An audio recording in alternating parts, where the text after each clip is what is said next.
السلام علیکم ورحمۃ اللہ وبرکاتہ۔ بسم اللہ الرحمن الرحیم والصلاة والسلام علی رسولہ الکریم وعلی آلہ وصحبہ اجمعین، اما بعد۔ میرے محترم بھائیوں، بہنوں، دوستوں، بچوں، بچیوں،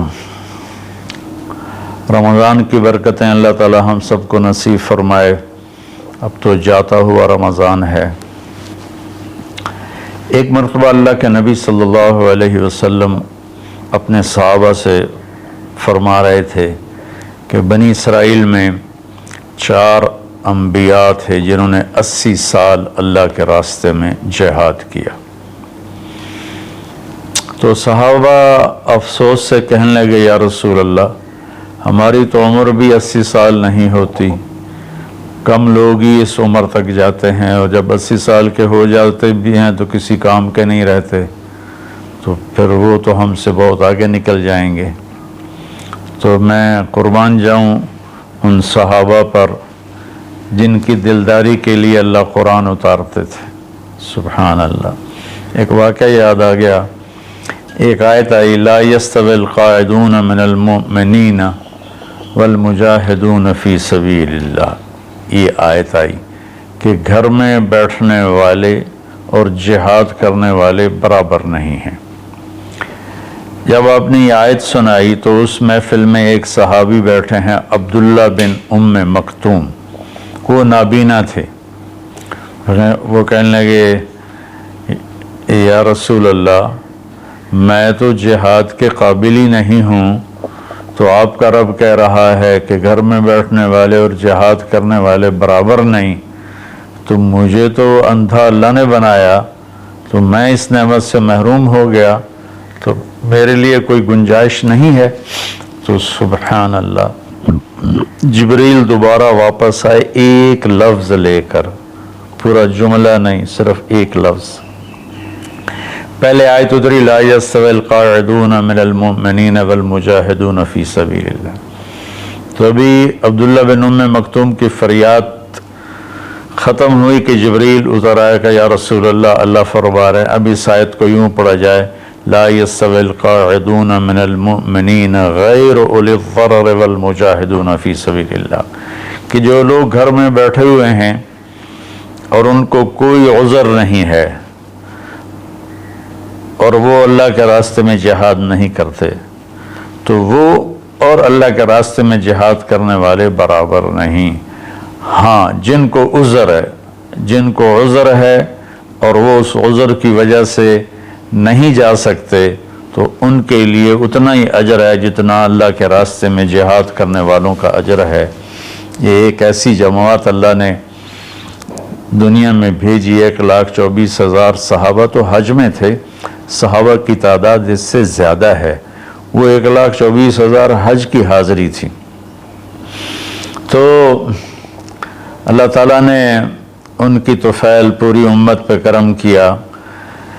جب وہ غمگین ہوئے کہ ہم تو 80 سال جیتے بھی نہیں، تو ہم ان کے برابر کیسے ہوں گے، تو جبریل آ گئے، یا رسول اللہ، اپنی امت کو ایک خوشخبری دیجیے، انا انزلناہ فی لیلۃ القدر وما ادراک ما لیلۃ القدر لیلۃ القدر خیر من 1000 شہر تنزل الملائکۃ والروح فیہا باذن ربہم من کل امر سلام ہی حتی مطلع الفجر۔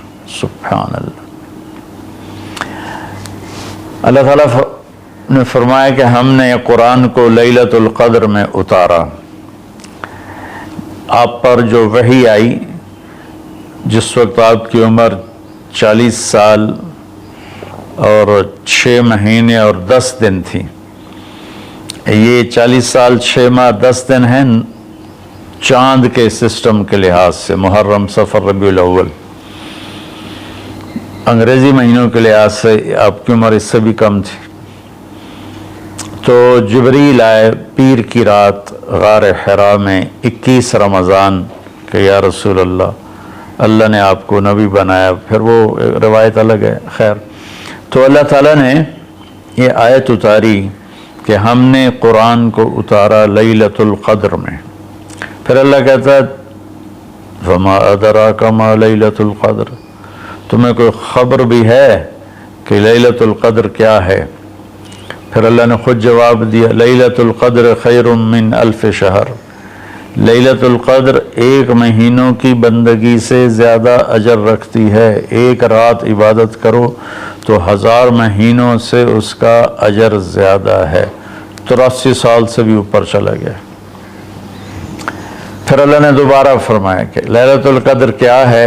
تنزل الملائکۃ، اس میں فرشتے اترتے ہیں، والروح، جبریل اترتا ہے، فیہا من کل امر سلام ہی حتی مطلع الفجر، اور یہ فجر کی طلوع فجر تک یہ رات اپنی برکتوں کے ساتھ رہتی ہے۔ اب اللہ تعالیٰ نے لفظ قدر کے جتنے مطلب تھے نا، سب کا احاطہ کیا ہے اس چھوٹی سی صورت میں۔ انا انزلناہ فی لیلۃ القدر، ہم نے اس کو لیلۃ القدر میں اتارا۔ وما ادراک ما لیلۃ القدر، تمہیں پتہ ہے لیلۃ القدر کیا ہے؟ تو قدر کا معنی قیمت بھی ہوتا ہے، تو اللہ نے کہا لیلۃ القدر خیر من الف شہر، کہ اس کی قیمت 1000 مہینوں سے بھی زیادہ ہے۔ قدر کا معنی تعظیم بھی ہوتا ہے۔ تو اللہ تعالیٰ نے اگلے میں یہ ارشاد فرمایا کہ یہ ایسی تعظیم والی رات ہے کہ جبریل بھی آتا ہے زمین پر اور فرشتے بھی آتے ہیں زمین پر۔ قدر کا ایک معنی تنگی بھی ہوتا ہے، فقدر علیہ رزقہ فیقول ربی اہانن، تو اللہ تعالیٰ اسی میں یہ فرما رہے ہیں کہ اس رات زمین پر اتنے فرشتے اترتے ہیں کہ زمین تنگ پڑ جاتی ہے، تنگ پڑ جاتی ہے۔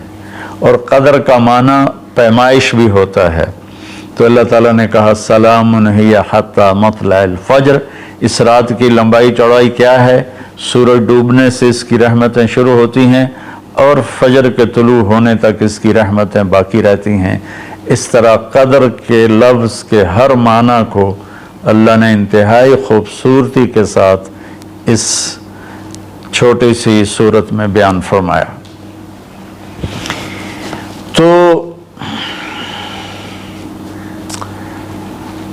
اللہ تعالیٰ نے ہمیں اتنی ہمارے ساتھ مہربانی فرمائی کہ ہم اگر ایک رات جاگ لیں تو ہم 83 سال کی بندگی سے زیادہ اجر پا سکتے ہیں، لیکن اللہ نے اس کو چھپا دیا۔ 21، 23، 25، 27، 29 ان 5 راتوں میں چھپا دیا۔ اچھا، چھپایا کیوں؟